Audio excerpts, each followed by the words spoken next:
Hello mga kabesi, so for today's video, itatry na natin ating ginawang Biscoff cheesecake. And then later, magmumukbang tayo. So ayan. Look at this. Wow. So ikat na natin siya mga kabeshi.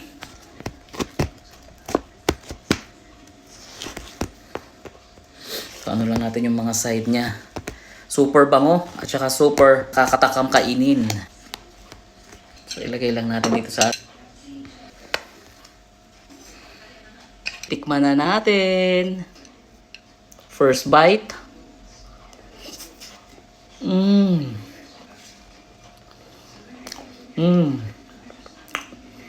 So creamy. Hindi siya masyadong matamis. So tama lang. May pagka-salty pa nga.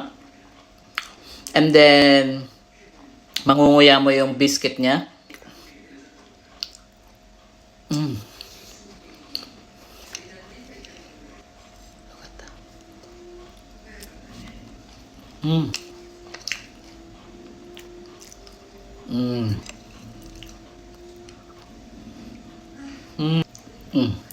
Super yummy.